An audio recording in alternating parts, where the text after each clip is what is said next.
dapat berlancar acara hari ini sampai nanti, amin. Yang kedua yaitu sambutan oleh Kepala SD Negeri Dampek 02 kepada beliau Bapak Ibnu Kamijo SPD MPD, kami persilakan.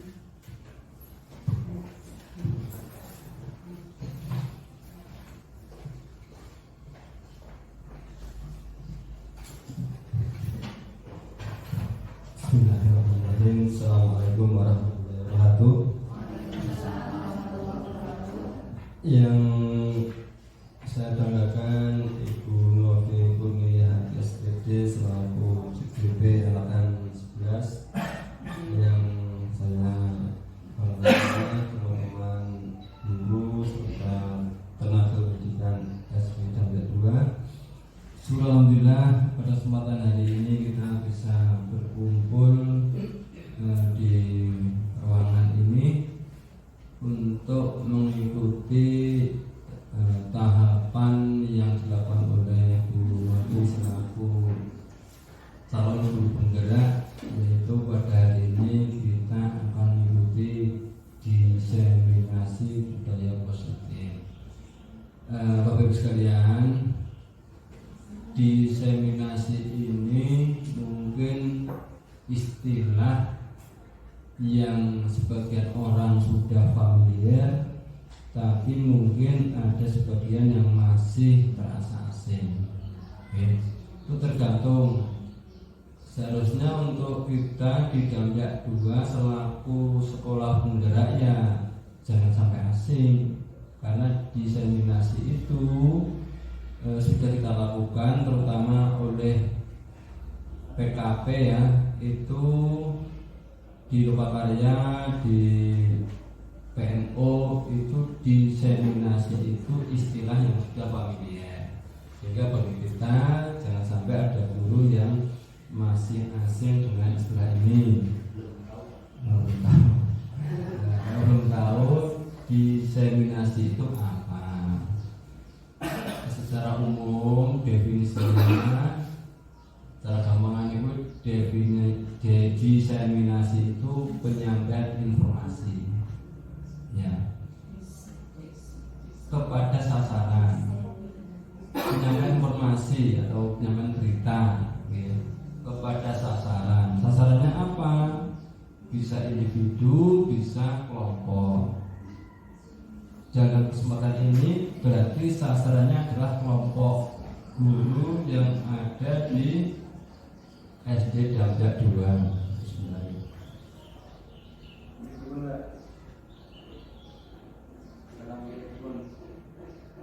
Cara ilmu bodoh ini penyampaian informasi, sasarannya bisa kelompok, bisa individu. Nah, informasi setelah disampaikan dan ini yang ada dengan harapannya itu memanfaatkan informasi tersebut, sehingga hari ini nanti informasi dari Bu Novi itu bisa berupa analisis teori, bisa temuan penelitian, bisa yang lainnya. Nah, itu nanti harapannya mempengaruhi yang mendengarkan untuk memanfaatkan informasi tersebut, gitu ya. Terutama diseminasi itu ya penularan informasi gitu. Tapi itu harapannya bisa diterima, jangan diperdebatkan. Kalau hari ini sudah bertema budaya positif, ini sebenarnya oleh Mbak Wika dan Mbak Tri itu sudah disampaikan kepada Bapak Ibu sekalian saat kita dulu Lokakarya tentang ini, karena kita sekolah penggerak itu sebetulnya sudah lengkap ya, cuma kelemahannya kan sehabis sekolah itu kita tidak melakukan diseminasi semacam ini ataupun penugasan kepada teman yang lain. Budaya positif Bapak Ibu sekalian itu pada intinya penekanannya bukan ke pemaksaan tapi kesadaran ya. Kalau kepala sekolah ke guru ya caranya bagaimana biar guru tersebut sadar atau mengerti tanpa harus dipaksa. Kalau guru ke siswa ya sama.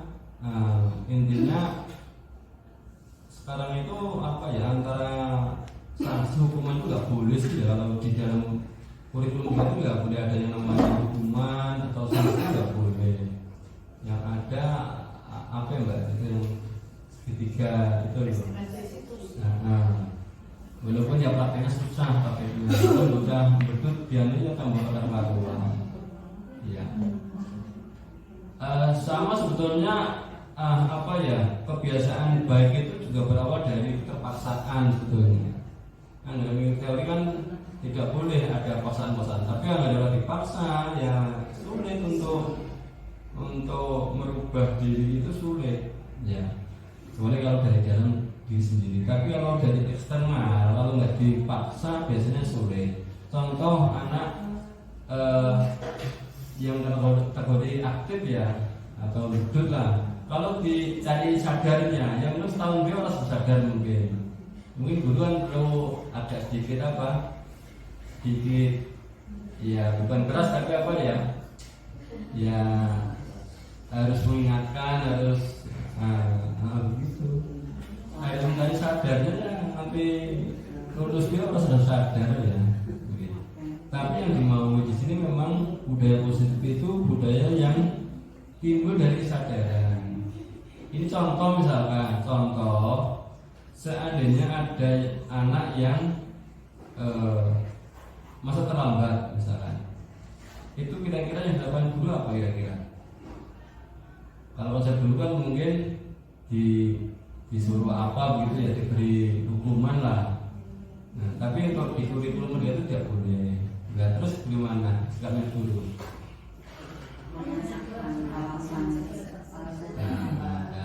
Untuk gambarnya seperti itu nanti dijelaskan. Yang pertama itu diajak komunikasi dulu. Ya betul ya. Sebenarnya sama juga, misalkan seorang kepala sekolah ya, ada guru yang melanggar aturan itu nggak benar untuk diponis gitu, nggak boleh. Kita komunikasi dulu ada apa gitu ya. Nah, nanti itu akan disampaikan oleh CGP kita tentang budaya positif itu seperti apa konsepnya. Mungkin disertai dengan beberapa contoh, termasuk mungkin harus dilakukan oleh CGP di kelasnya atau di lingkungannya. Mudah-mudahan mampu menginspirasi oleh teman-teman guru bisnis dan guru-guru yang lainnya. Itu untuk pengantar acara diseminasi budaya positif CGP angkatan 11 ada 3 pada hari ini. Kurang punya mohon maaf. Assalamualaikum warahmatullahi wabarakatuh.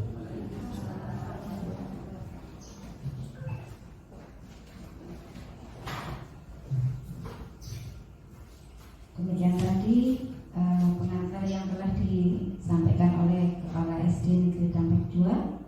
Acara selanjutnya yaitu acara inti, yaitu diseminasi budaya positif yang akan disampaikan oleh Ibu Novi Kurnia SPD CGP Angkatan 11 SD Negeri Dampek 2 Kecamatan Keramat Kabupaten Tegal. Kepada beliau kami persilakan.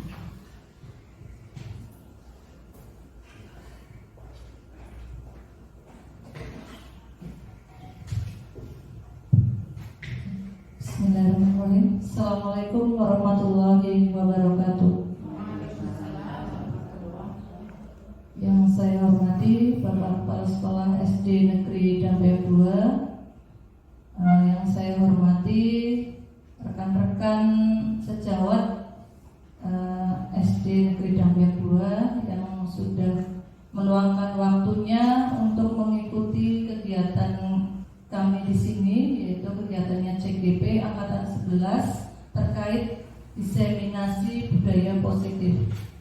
Alhamdulillahirabbil alamin, puji syukur kehadirat Allah Subhanahu wa taala yang telah melimpahkan rahmatnya kepada kita semua sehingga kita diberikan nikmat sehat dan sempat untuk bisa berkumpul pada siang hari ini.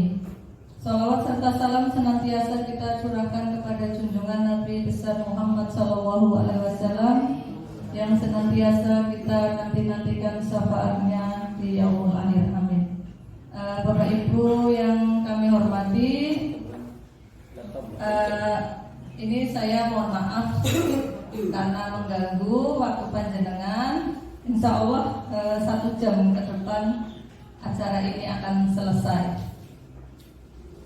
Baiklah, saya mulai acara diseminasi budaya positif pada siang hari ini.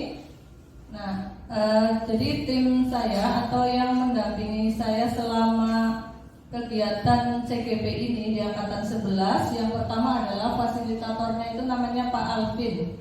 Ini setiap kegiatannya adalah RUKOL atau ruang kolaborasi, yaitu tentang berbagai informasi dan diskusi terkait pembelajaran yang ada di CGP. Kemudian pengajar praktiknya yang akan pasti akan kesini setiap kita habis RUKOL atau mau lokakarya, nanti ada pengajar praktik yaitu namanya Pak Bunyamin SPD M.Hum.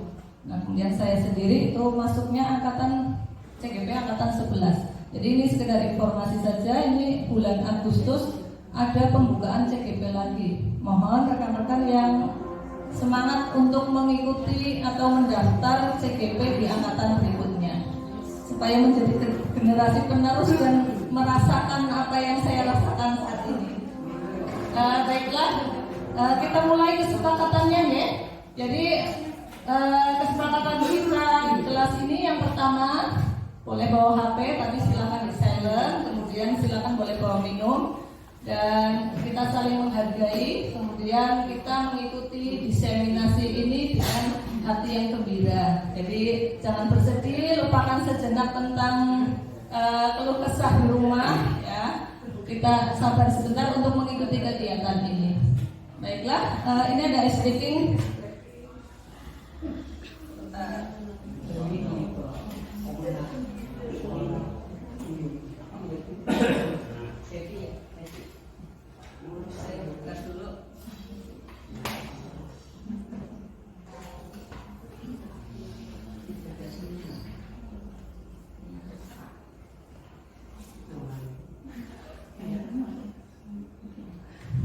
Nah, kita SPG-nya adalah mau menyebutkan warna.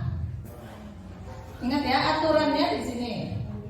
Nah, aturannya itu kita sebut warnanya ya, jangan tulisannya. Nanti kita jawab bersama-sama. Nah, contoh ada kuning, berarti dibaca apa? Hitam. Nah,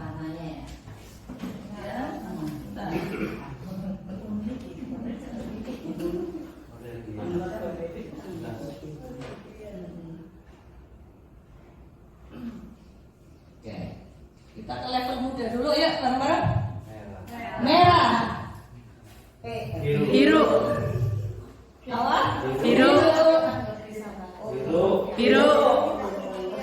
Apa? Biru. Nah, kita ke level sedangnya sekarang. Pink. Oke, pink. Merah. Merah. Terus? Biru. Biru. Oke, ini cerdas. Masih berarti masih konsentrasi ya. Biru. Lagi. Ungu. Ungu. Pink. Orange. Orange. Kuning. Kuning. Merah. Oke. Nah, lagi nih yang sulit nih. Yang cepet ya. Kuning. Ungu. Pink. Ya. Pink. Oke. Hitam. Ungu. Ya. Merah. Hijau. Merah. Terima kasih. Tepuk tangan buat semuanya. Terima kasih. Ternyata walaupun sudah siang, konsentrasinya masih luar biasa ya, teman-teman semua.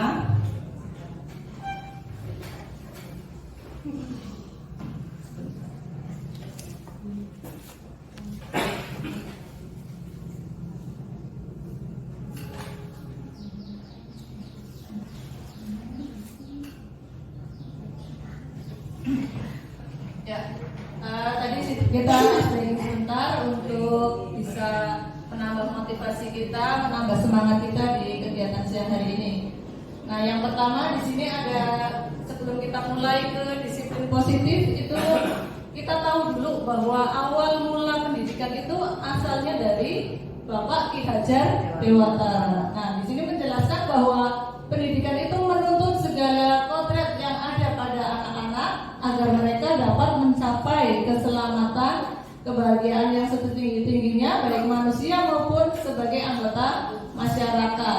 Nah, di sini proses penuntun tersebut itu kita terapkan sebagai semboyan, yaitu ingarso sentulodo ing madya manut karsa dan tuturi handayani. Kita selalu pedomani itu ya, semboyan itu. Baiklah, kemudian untuk budaya positif di sini adalah budaya positif di lingkungan sekolah adalah nilai-nilai sikap dan perilaku yang baik yang menjadi kebiasaan sehari-hari bagi seluruh warga sekolah, mulai dari siswa, guru hingga staf. Nah, kemudian ini itu tujuannya untuk menciptakan suasana atau proses pembelajaran yang aman, yang nyaman, yang kondusif seperti itu. Jadi kita di sini belajar budaya positif tujuannya ini. Nah, yang akan kita pelajari hari ini yaitu yang pertama tentang perubahan paradigma belajar. Ini materinya cukup banyak ya Bapak Ibu. Kemudian disiplin positif, kebutuhan dasar manusia. Yang keempat, motivasi perilaku manusia. Kemudian posisi kontrol guru, keyakinan kelas, dan terakhir segitiga restitusi. Dan selesai jam 2 ya. Nah, ini yang pertama adalah perubahan paradigma. Paradigma yang seperti apa sih yang kita rubah? Nah, di sini kalau pemahaman kita sebelumnya itu adalah guru hanya mentransfer pengetahuan saja. Ya, kalau zaman dulu yang penting kita mengajar, selesai kasih tugas, anak pulang, seperti itu. Nah, di sini paradigma yang sekarang itu kita harus rubah bahwa kita harus menempatkan peserta didik kita atau anak didik kita itu sebagai pusat pembelajaran, gitu ya. Jadi tujuannya supaya kita bisa mewujudkan yang sekarang adalah mewujudkan profil pelajar Pancasila. Di sini ada masih hafal ya? Profil pelajar Pancasila apa Bu Wiwi? Nih, profil pelajar Pancasila. Pelajar Pancasila beriman dan bertakwa pada Tuhan yang Esa dan berakhlak mulia, berkebinekaan global, gotong royong mandiri, kreatif dan bernalar kritis. Iya, pintar ya. Kayak sama muridnya. Ya, jadi muaranya di situ. Jadi paradigma yang sekarang diubah itu muaranya ke situ supaya bisa mewujudkan profil pelajar Pancasila. Nah, sekarang kita ketahui dulu selama ini itu ada miskonsepsi atau perbedaan ya atau kesalahan kita dalam teori kontrol. Yang pertama itu ada gambar bahwa di depan itu adalah anak, kemudian di belakangnya adalah orang dewasa. Nah, yang pertama adalah ilusi mengontrol murid.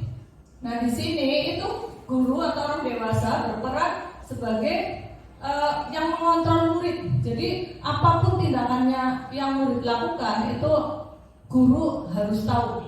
Itu kesalahan yang selama ini kita terus lakukan ya. Kemudian yang kedua bahwa ilusi semua penguatan itu positif dan bermanfaat. Kita selalu memberikan penguatan-penguatan positif yang bermanfaat, tapi terkadang dari anak atau kalau ada anak yang benar-benar bermasalah itu tidak mengindahkan yang ini. Nah, yang kedua adalah ilusi bahwa kritik dan membuat rasa bersalah itu mampu menguatkan karakter. Selama ini kan kalau kita mengkritik anak, kemudian anak merasa supaya anak itu merasa salah, rasa menyesal, itu akan bisa menguatkan karakter. Padahal itu kurang tepatnya. Nah, kemudian yang ketiga itu bahwa orang dewasa itu berhak memaksa. Anak maunya apa kita paksa. Kemudian anak misalnya berbuat salah kita paksa, harus seperti ini, harus seperti ini. Nah, ini adalah suatu miskonsepsi dalam teori kontrol. Ini untuk penjelasannya tadi sudah saya jelaskan ya. Kemudian, nah di sini bahwa merubah paradigma itu ke posisi kontrol, diantaranya yang realitas atau kebutuhan kita itu sama menurut stimulus respon. Nah, kontrolnya bagaimana? Ternyata realitas kita itu berbeda. Kemudian semua orang melihat hal yang sama. Setiap orang memiliki gambaran yang berbeda. Jadi versus antara respon dengan kontrol itu berbeda asumsinya atau berbeda artinya. Nah, yang kedua, materi yang kedua tadi, kalau tadi tentang paradigma, yang kedua adalah disiplin positif. Nah, kita yang akan kita pelajari ini hari ini yaitu tentang disiplin positif. Disiplin positif itu asalnya dari kata, kalau ini ada kebetulan ada Pak bahasa Inggris, Pak Bambang. Apa Pak Bambang? Discere ya, atau disiplina, yang artinya adalah pelatihan atau pengajaran dan tumbuh. Seiring berkembangnya waktu, kata disiplin diartikan sebagai patuh. Kalau orang patuh ya berarti orang disiplin. Kita pemahamannya seperti itu. Nah, kemudian kemampuan mengendalikan diri sesuai dengan aturan dan norma yang berlaku. Nah, kemudian disiplin positif itu adalah pendekatan kita untuk mendidik anak untuk bisa menumbuhkan sikap disiplin diri dari anak tanpa kita itu memberikan hukuman atau memberikan iming-iming. Jadi adanya anak tersebut sadar seperti itu ya. Ini yang dimaksud dari disiplin seperti itu. Jadi bukan kita terus mengiming-imingi, kamu mau berbuat seperti ini, tak kasih hadiah, tak kasih ini, tak kasih ini, seperti itu. Itu disiplin positif yang diminta di sini adalah kita menumbuhkan kesadaran siswa tanpa harus memaksa atau memberikan hadiah atau iming-iming. Kemudian dari disiplin tersebut kita pahami dulu ya, bahwa kebutuhan dasar manusia itu adalah sesuatu yang kita lakukan untuk mendapatkan apa yang kita inginkan. Nah, kemudian tujuannya itu dalam rangka memenuhi kebutuhan dasar manusia. Coba kebutuhan dasar kita itu apa yang utama? Makan. Nah, terus apa lagi? Pangan, sandang, piknik. Nah, jalan-jalan. Nah, ternyata kebutuhan tersebut yang kita sebutkan tadi ada namanya 5 dasar kebutuhan manusia. Yang pertama bertahan hidup. Bertahan hidup ya contohnya tadi makan, kemudian sandang supaya kita bisa bertahan hidup. Ada kebutuhan kasih sayang. Ternyata ada juga bahwa kita juga perlu adanya merasakan juga kasih sayang seperti itu. Kemudian ada kebebasan, kita bisa melakukan sesuatu sesuai dengan kemampuan yang kita miliki. Kemudian kesenangan tadi, boleh melakukan piknik atau jalan-jalan kemana itu untuk memenuhi kebutuhan dasar kita.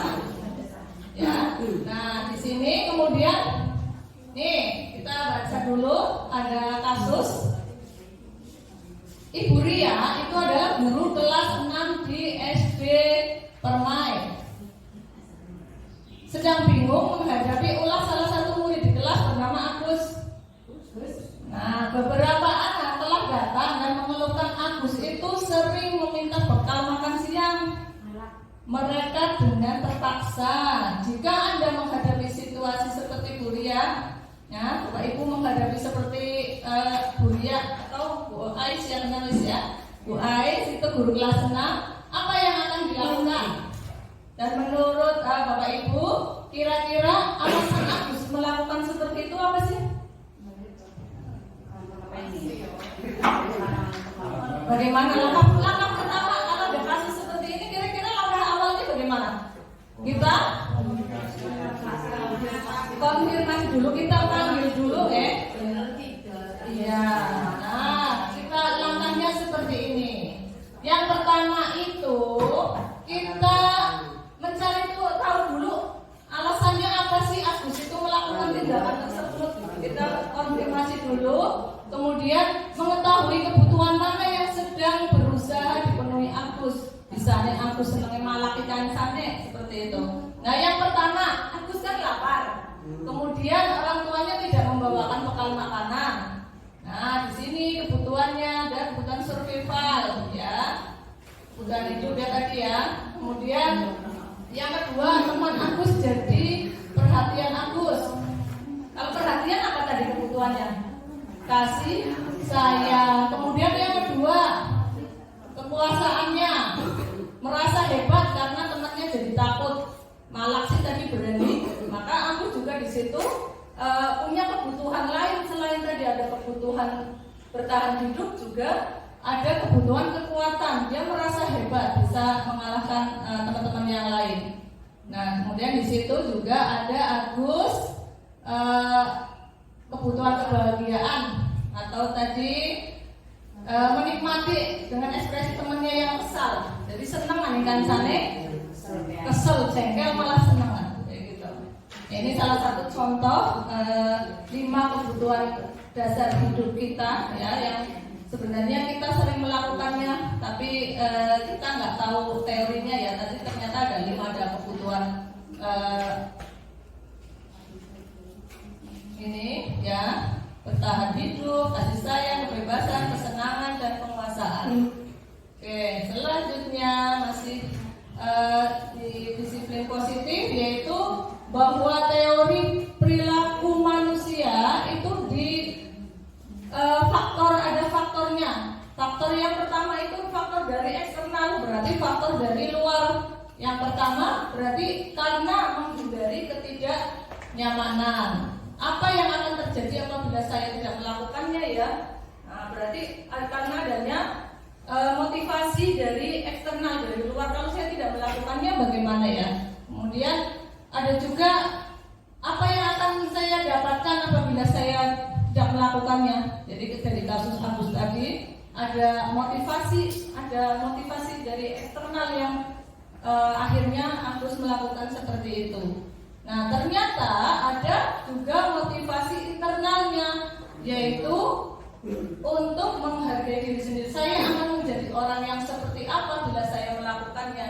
Sebenarnya seperti itu. Jadi motivasi perilaku manusia itu ada dasarnya dari eksternal dan internal atau dari diri sendiri yang tujuannya adalah untuk disiplin positif. Nah, di sini kita tahu bahwa ada 3 yang kita lakukan dalam kegiatan kita sebagai pendidik ya, sebagai guru, bahwa memperlakukan anak, mendidik anak itu di sekolahan. Yang pertama adalah cara dengan hukuman. Kemudian yang kedua restitusi, konsekuensi, dan yang ketiga restitusi. Nah, kalau hukuman itu maksudnya adalah tidak terencana, berarti langsung. Misalnya kita kan sering ya, malah kadang kita perannya adalah sebagai penghukum ya, karena kita sering melakukan hukuman. Penora komplit nggak lengkap, maju sini. Nah, misalnya, itu adalah salah satu yang kita lakukan sebagai hukuman tadi. Jadi secara tiba-tiba kita nggak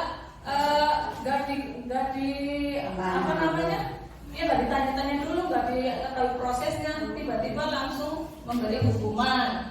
Nah, kemudian biasanya hukuman tersebut itu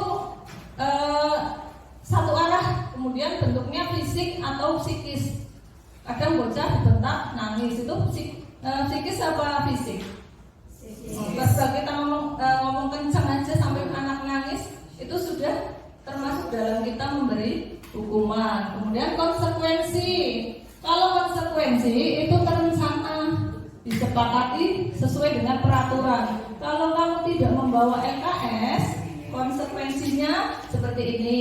Kalau kamu tidak memakai sepatu hitam, konsekuensinya seperti ini. Itu namanya konsekuensi. Jadi murid itu merasa tidak nyaman melakukannya, otomatis dengan terpaksa gitu. Nah, yang ketiga adalah restitusi. Kalau restitusi itu menciptakan kondisi bagi murid untuk memperbaiki kesalahan. Jadi di sini restitusi itu kita menciptakan supaya anak itu sadar gitu loh. Tanpa kita harus tadi memaksa, kemudian menghukum, memberi iming-iming seperti itu adalah langkah untuk restitusi. Nah, sekarang posisi kontrol yang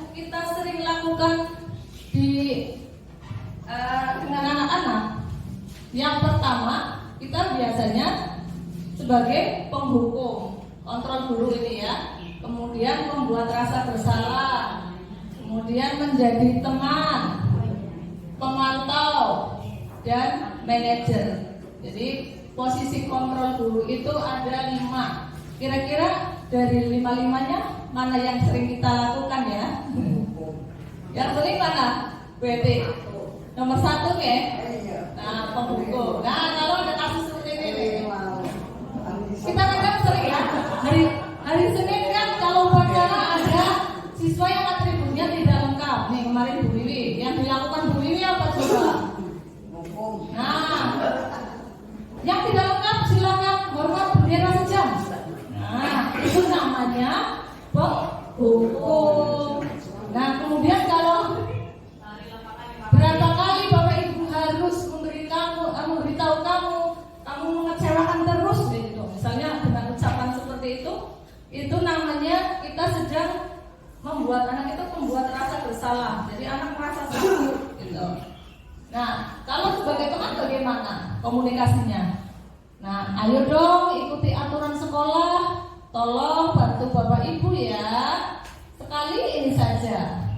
Kali ini jangan berbuat salah seperti ini lagi ya. Jadi kita bahasanya bahasa teman. Tolong dong, ayolah gitu. Itu namanya kita dengan anak-anak itu dengan teman. Nah, kalau sebagai pemantau bagaimana? Kalau ada yang melanggar di saat upacara bendera, kamu sudah melanggar peraturan sekolah, kamu tahu konsekuensinya. Setelah kamu beli atributnya di koperasi, jangan diulangi lagi ya. Jadi itu mantau namanya. Jadi kita kira-kira posisinya di mana Bapak Ibu?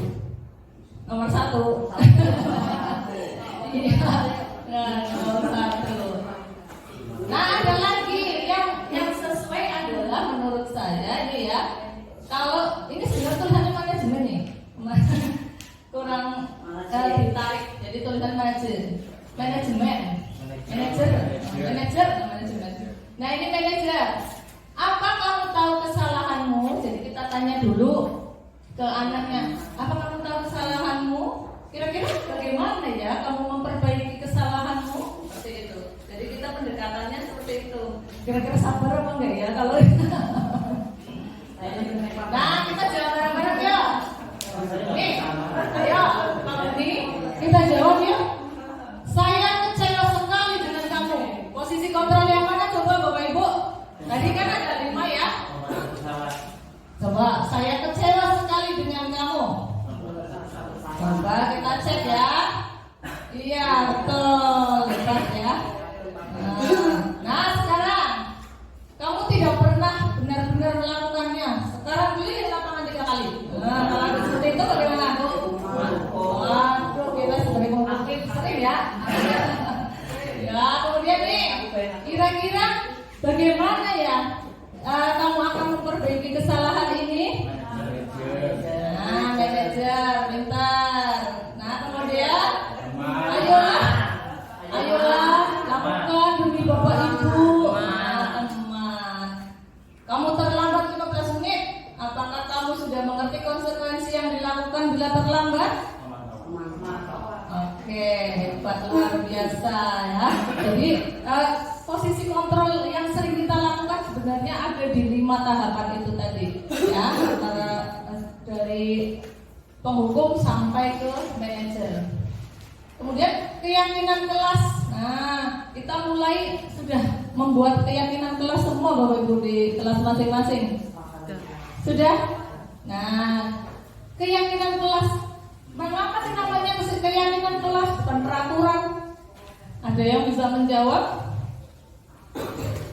Nah, saya beri ilustrasinya begini. Kalau kita naik motor, ya, naik motor nggak pakai helm, kemudian kita ditilang oleh Pak Polisi, itu kita namanya apa? Melanggar peraturan. Nah, keyakinan atau nilai kebajikannya apa berarti? Kalau melanggar, tidak disiplin atau kurang tertib atau tidak mematuhi aturan. Nah, itu kemudian kalau misalnya memakai masker, kenapa kita harus memakai masker? Ada nilai-nilai kebajikan ya tentunya di situ. Apa nilainya? Untuk kesehatan. Jadi, kenapa ini namanya itu keyakinan kelas? Karena di dalamnya itu ada nilai-nilai kebajikan. Nah, yang nilai-nilai tersebut kita sepakati bersama.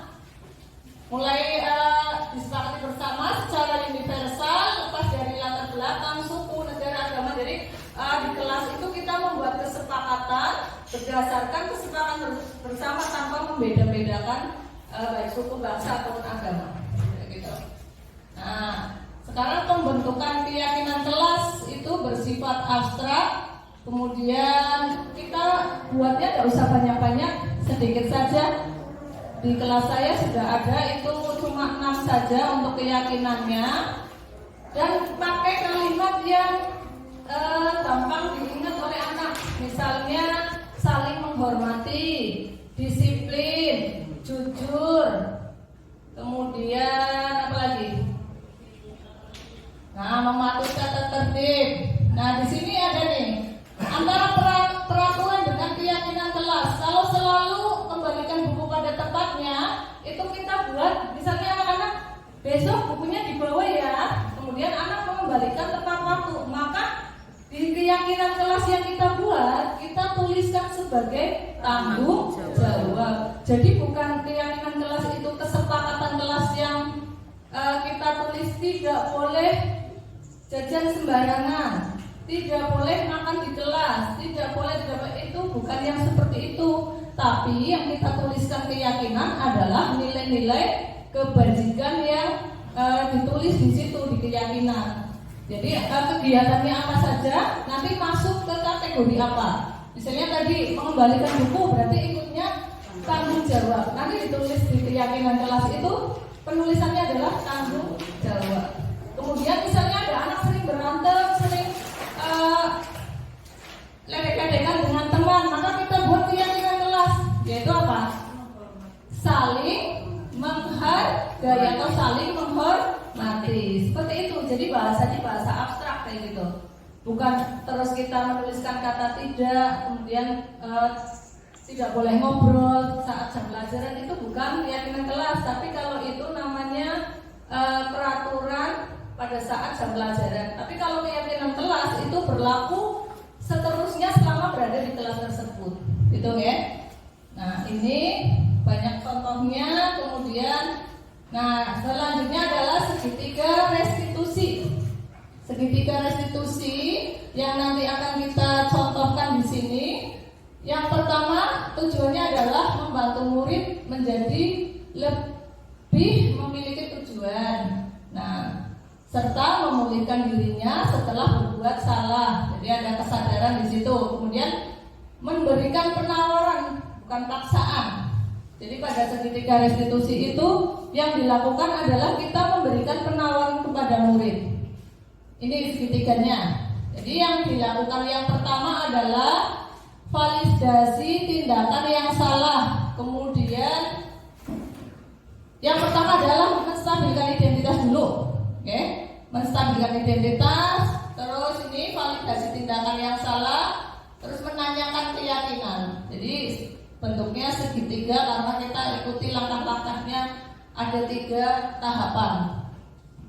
Nah, dalam menstabilkan identitas itu kita bisa menggunakan kata-kata setiap orang pasti pernah melakukan kesalahan. Tidak cuma kamu yang berbuat seperti itu, tapi kamu sudah baik mengatakan hal itu, kamu sudah jujur seperti itu. Itu namanya menstabilkan identitas. Kemudian kalau validasi tindakan yang salah itu kamu tentu punya alasan mengapa melakukan itu tindakannya kayak gitu.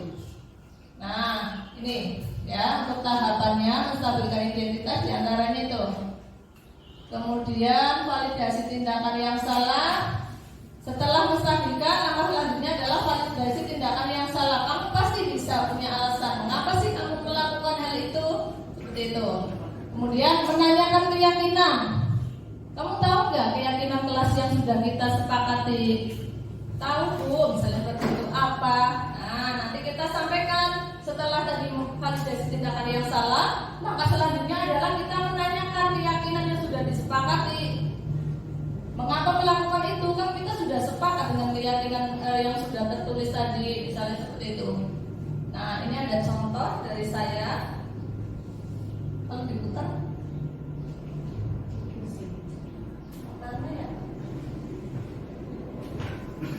ini materi yang terakhir adalah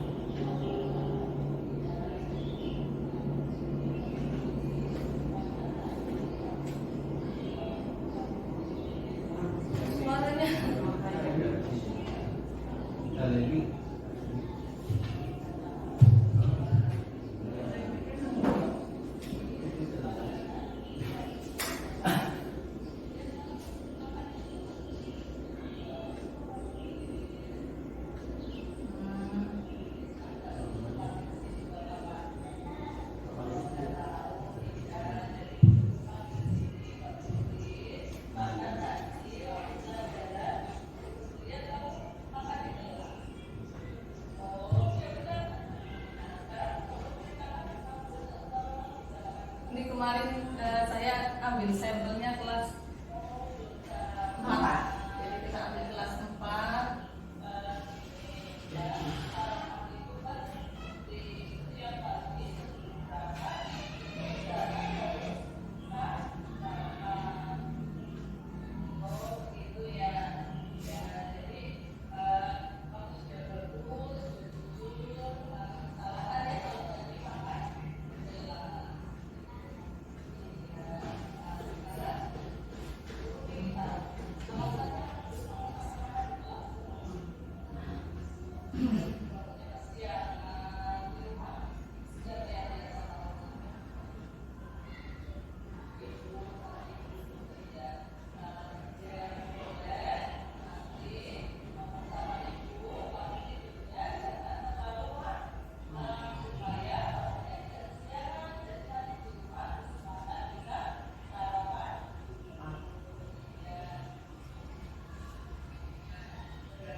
Ini untuk menanyakan keyakinan kelasnya ya. Jadi kita ingatkan kembali ke siswanya tentang keyakinan yang sudah disepakati.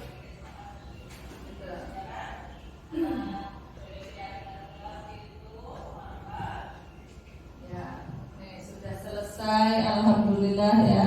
Jadi kita hari ini mudah-mudahan apa yang saya sampaikan hari ini bisa bermanfaat bagi Bapak Ibu tentang disiplin positif ya. Jadi yang perlu kita lakukan adalah kita bersama-sama berkolaborasi dengan anak didik kita di kelas untuk membuat keyakinan kelas. Jadi keyakinan kelas itu kita sepakati bareng-bareng. Kemudian kalau nanti terjadi sesuatu atau ada permasalahan terkait dengan tingkah laku anak, nanti kita ingatkan kembali tentang keyakinan yang telah disepakati bersama. Begitu ya Bapak Ibu. Kurang lebihnya saya mohon maaf yang sebesar-besarnya. Mudah-mudahan apa yang saya sampaikan dapat bermanfaat bagi diri saya dan juga bagi Bapak Ibu guru sekalian. Billahi taufiq wal hidayah. Wassalamualaikum warahmatullahi wabarakatuh. Yang tadi diseminasi yang telah disampaikan oleh Ibu Novi Kurniahati, CGT Angkatan 11 dari SD Negeri Gambiak 02. Semoga apa yang telah disampaikan dapat membawa manfaat bagi kita bersama, sehingga apa yang kita dapat bisa menjadikan siswa-siswa kita lebih baik lagi. Mari kita tutup dengan bacaan hamdalah bersama. Alhamdulillahirobbilalamin. Saya maaf yang sebesar-besarnya. Assalamualaikum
suasananya menjadi nyaman, bersih, saling menyayangi, disiplin. Ya, maka kita akan sepakatan dulu.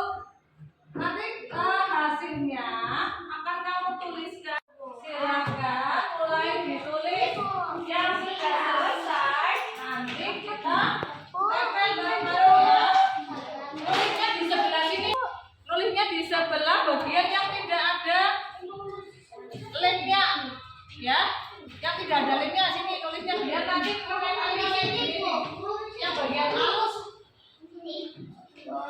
Ya, kita. Nah, nanti lemnya kayak gini. Satu aja, satu yang diinginkan, kesepakatannya satu saja ya. Boleh tulis ya. Silakan, Bu Guru akan. Enggak, nanti kamu tempel di bawahnya ini Bu Guru nulis judulnya ya. Oke. Nulis apa? Ya, cari tempat yang rapi ya.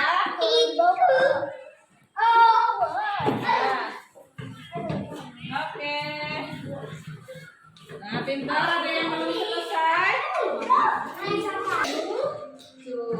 Nah, yang kalian tuliskan ini namanya kesepakatan kelas. Kalian sepakat nggak dengan tulisan kalian Munamil ini?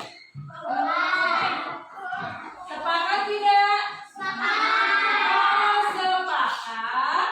Nanti Bu Guru akan membuat sebuah keyakinan kelas. Dari kesepakatan ini Bu Guru akan buatkan keyakinan kelas. Kalau tidak boleh mencontek berarti nanti akan Bu Guru tuliskan harus berbuat jujur. Kemudian nilainya, nilai kebaikannya apa? Disiplin, saling menyayangi. Terus apa lagi? Menjaga kebersihan. Kemudian saling menghargai antar teman. Ya, terima kasih anak-anak, kalian sudah berpartisipasi membuat kesepakatan supaya kelas kita menjadi apa anak-anak?